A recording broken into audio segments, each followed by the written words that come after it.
Assalamualaikum warahmatullahi wabarakatuh dan selamat malam. Sebelumnya perkenalkan nama saya Gabriel Marunapone dengan NIM R1C1233033. Nah, di sini saya akan menjelaskan tentang bagaimana eksplorasi dan eksploitasi batubara yang terdiri dari penemuan hingga pemanfaatan sumber daya energi. Berikut merupakan daftar isi dari penjelasan saya. Yang pertama itu adalah pendahuluan, kemudian yang kedua tahap eksplorasi, kemudian yang ketiga tahap eksploitasi atau penambangan, kemudian yang keempat merupakan pemanfaatan batubara, yang kelima dampak dan tantangan, kemudian yang terakhir yaitu kesimpulan.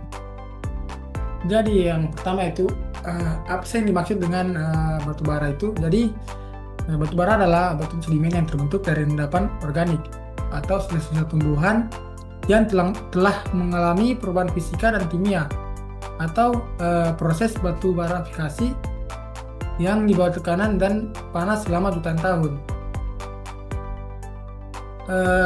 Klasifikasi berdasarkan tingkat kualitas. Jadi batubara ini memiliki beberapa tingkatan. Jadi yang pertama itu lignit.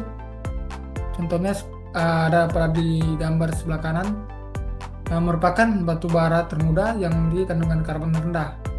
Kemudian subbituminous yang merupakan batu bara yang memiliki kualitas lebih baik daripada lignit. Kemudian bituminous batu bara dengan nilai kalori tinggi yang paling umum digunakan. Kemudian yang terakhir yaitu batu bara antrasit yang merupakan batu bara tertua dengan kandungan karbon tertinggi dan juga nilai kalori tertinggi. Jadi mengapa penting kita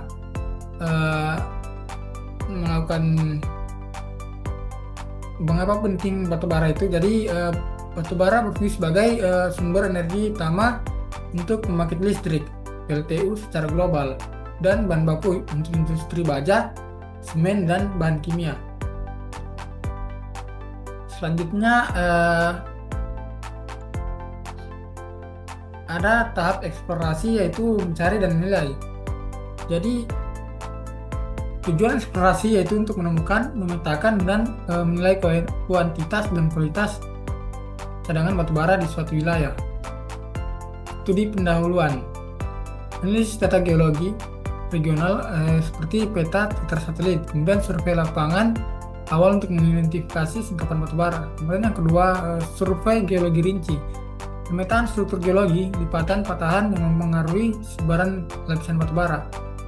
Kemudian yang ketiga pemboran inti atau drilling, mengambil sampel batuan inti bor dari bawah permukaan untuk pertama mengukur ketebalan dan kedalaman lapisan batubara. Kemudian yang kedua menganalisis kualitas batubara seperti nilai kalori, kadar abu, kadar belerang. Kemudian yang terakhir yaitu estimasi cadangan, menghitung volume batubara yang layak dan ekonomis untuk ditambang. Setelah melakukan eksplorasi, selanjutnya kita melakukan tahap eksploitasi atau penambangan. Jadi eksploitasi adalah proses pengambilan batubara dari tempatnya. Dalam tahap eksploitasi ini ada dua cara yang dilakukan. Yang pertama yaitu tambang terbuka atau surface mining dan open pit yang sangat cocok untuk lapisan batubara yang dangkal atau dekat permukaan. Metode yang digunakan yaitu pengupasan overburden atau lapisan penutup menggunakan ekskavator dan perbesar. Selanjutnya setelah melakukan pengupasan, kita akan melakukan penambangan batubara, yaitu batubara diangkut setelah overburden dihilangkan.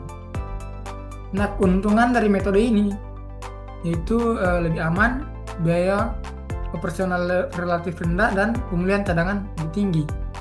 Kemudian metode yang kedua yaitu tambang bawah tanah atau underground mining, yang cocok dilakukan untuk lapisan batubara yang sangat dalam. Metode yang digunakan yaitu membuat terowongan, shaft, dan slope untuk mengakses lapisan batubara. Dan teknik yang digunakan itu longwall mining atau room and pillar. Kelemahan daripada tambang bawah tanah ini merupakan contohnya seperti lebih berbahaya, risiko gas, dan peruntuhan. Kemudian biaya tinggi, produksi lebih lambat.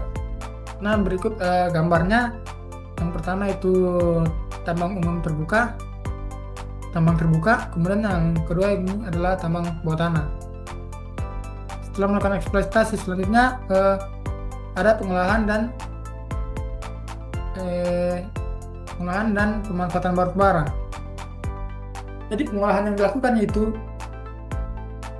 memiliki tujuan yang pertama itu untuk meningkatkan kualitas atau nilai kalori dan mengurangi zat motor atau abu dan belerang.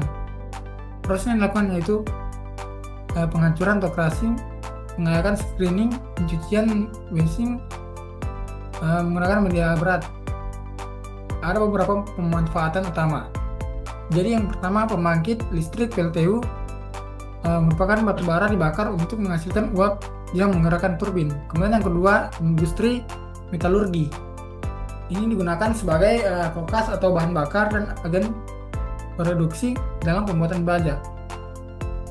Kemudian yang ketiga itu industri semen sebagai sumber panas dalam proses pembakaran clinker. Kemudian yang keempat, industri kimia yang sebagai bahan baku untuk memproduksi produk seperti pupuk, plastik, dan serat sintetis. Berikut contoh gambar dari pembangkit listrik, PLTU, dan batubara yang digunakan sebagai industri pembuatan baja. Nah, tentunya dalam penambangan batubara ini memiliki dampak lingkungan dan beberapa tantangan. Jadi dampak lingkungan yang dihasilkan yaitu emisi gas rumah kaca yang melepaskan pada tahap ini pembakaran batubara melepaskan CO2 atau karbon dioksida sebagai pemicu utama perubahan iklim. Kemudian yang kedua, pelepasan udara.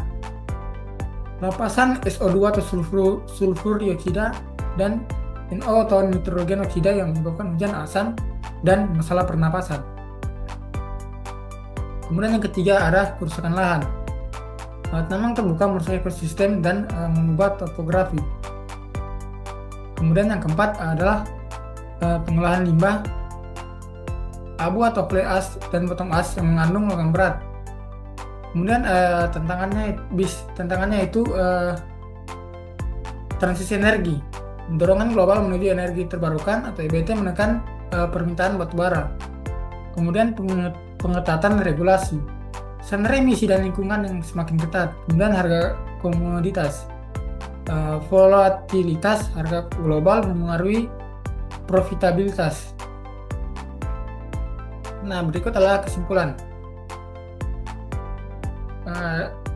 Yang pertama itu ringkasan.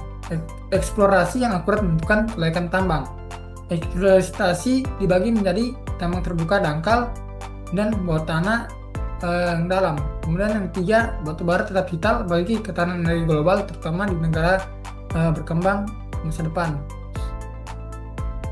Kemudian fokus pada teknologi batubara bersih,